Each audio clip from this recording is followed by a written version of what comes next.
الحمد لله رب العالمين والصلاة والسلام على نبينا محمد خاتم الأنبياء وسيد المرسلين وعلى آله وصحبه أجمعين أما بعد رب اشرح لي صدري ويسر لي أمري واحلل عقدة من لساني يفقهوا قولي السلام علیکم ورحمۃ اللہ وبرکاتہ۔ میں محمد عامر سورہ بنی اسرائیل کی تفسیر کی سیریز لے کر حاضر ہو چکا ہوں۔ آج انشاءاللہ تعالی ہم آیت نمبر 2، 3 اور 4 کی تفسیر پڑھیں گے۔ تو آئیے شروع کرتے ہیں ان آیتوں کی تلاوت کے ساتھ۔ اعوذ باللہ من الشیطان الرجیم وآتينا موسى الكتاب وجعلناه هدى لبني إسرائيل ألا تتخذوا من دوني وكيلا ذرية من حملنا مع نوح إنه كان عبدا شكورا وقضينا إلى بني إسرائيل في الكتاب لتفسدن في الأرض مرتين ولتعلن علوا كبيرا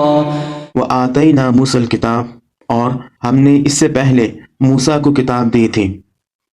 وجعلناہ ھدی لبنی اسرائیل، اور اسے بنی اسرائیل کے لیے ہدایت کا ذریعہ بنایا تھا۔ اللہ تتخذوا من دونی وکیلا، اس بات کی تاکید کے ساتھ کہ میرے سوا کسی کو اپنا وکیل نہ بنانا۔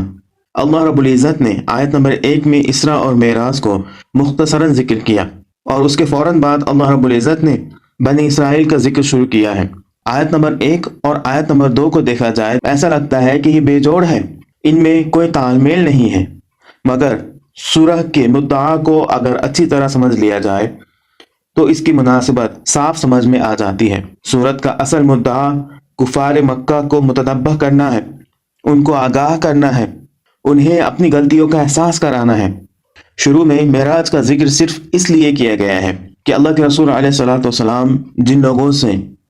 باتیں کر رہے ہیں، جنہیں یہ بتا رہے ہیں، آگاہ کر رہے ہیں، انہیں یہ بتا دیا جائے کہ یہ باتیں تم سے وہ شخص کر رہا ہے جو ابھی ابھی اللہ کی عظیم الشان نشانیاں دیکھ کر آ رہا ہے۔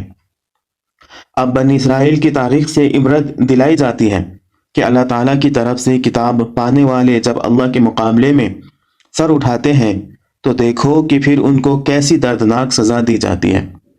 اور بنی اسرائیل کے تعلق سے جو بات یہاں بتائی گئی ہے اور کفار مکہ کو جس بات سے آگاہ کیا جا رہا ہے وہ یہ ہے کہ بنی اسرائیل کو اللہ کے سوا کسی اور کو اپنا مددگار، اپنا وکیل، اپنا معبود نہ بنانے کے لیے کہا گیا تھا۔ ان کو آگاہ کیا گیا تھا کہ اللہ کے سوا کوئی وکیل نہیں ہے، اللہ کے سوا کوئی رب نہیں ہے، اور صرف اللہ کو وکیل ماننے کا مطلب یہ ہے کہ اللہ ہی کے اوپر اعتماد کیا جائے، اسی کے اوپر بھروسہ کیا جائے اور اسی کے سپرد اپنے معاملات کر دیے جائیں، اس کی طرف ہدایت اور اعتماد کے لیے رجوع کیا جائے۔ تو ان باتوں کے لیے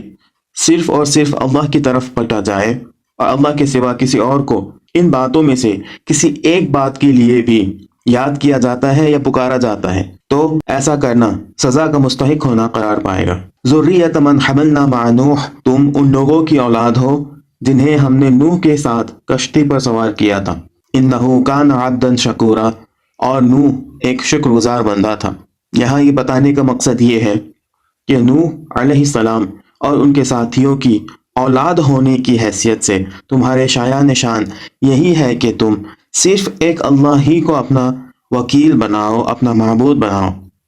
کیونکہ جن کی تم اولاد ہو وہ اللہ ہی کو وکیل بنانے کی بدولت طوفان کی تباہی سے بچے تھے۔ یعنی کہ اگر نجات چاہیے،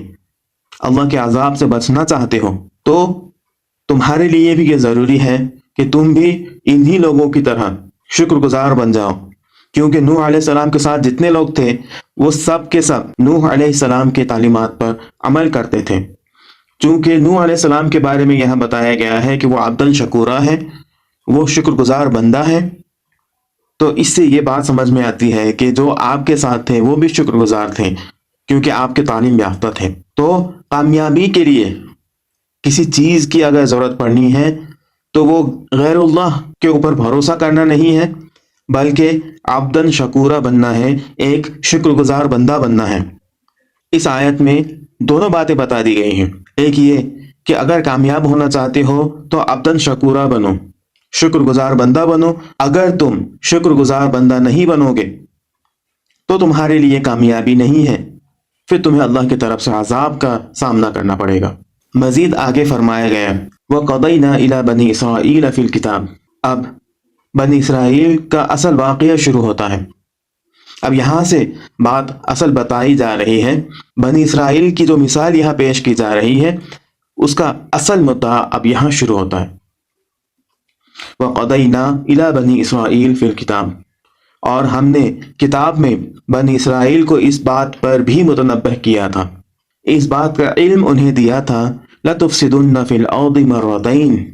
کہ تم 2 مرتبہ زمین میں فساد عظیم برپا کرو گے، وَلَتَعْلُنَّ عُلُوًّا كَبِيرًا، اور بڑی سرکشی دکھاؤ گے۔ دوسری آیت میں بھی کتاب کا ذکر ہوا تھا، جہاں موسیٰ علیہ السلام کے ساتھ کتاب کا ذکر کیا گیا تھا، وہاں کتاب سے مراد تورات تھا، مگر اس آیت میں جو کتاب کہا گیا ہے اصل میں وہ ایک کتاب نہیں ہے، وہ جمع کی شکل میں استعمال ہوا ہے، کیونکہ اس لفظ کتاب کو سعید بن جبیر اور ابو العالیہ نے جمع کے ساتھ یعنی کہ الکتب پڑھا ہے، اور کبھی کبھی سنگولر کے لیے جو لفظ استعمال ہوتا ہے اس کا معنی جمع ہوتا ہے۔ تو اس سے یہ بات سمجھ میں آتی ہے کہ صرف تورات ہی نہیں، بنی اسرائیل کی ہدایت کے لیے جتنی بھی کتابیں اللہ رب العزت نے اتاری انہیں دی، ان تمام کتابوں میں اس بات کا ذکر تھا کہ وہ لوگ 2 مرتبہ دنیا میں بڑا فساد کریں گے۔ اتنا ہی نہیں، وَلَتَعْلُنَّ عُلُوًّا كَبِيرًا بھی کہا گیا ہے، یعنی کہ وہ لوگ بہت ہی زیادہ تکبر کریں گے۔ علواً کبیرہ سے مراد تکبر کرنا، بغاوت کرنا، سرکشی کرنا، رعونت، غلبہ اور عداوت و دشمنی ہے، یعنی کہ وہ کام جس سے انہیں روکا گیا تھا وہ سب کریں گے، جن باتوں کی ہدایت دی گئی تھی وہ کچھ نہیں کریں گے، اور جو نہ کرنے کے لیے کہا گیا تھا وہی کریں گے، اور ایسا کر کے وہ اللہ کے غضب کو اور اللہ کے غصے کو اپنے لیے حلال کریں گے۔ اتنا پڑھنے کے بعد یہاں اندازہ ہوتا ہے کہ اللہ تعالیٰ کا مدعا کیا ہے۔ اللہ قرآن میں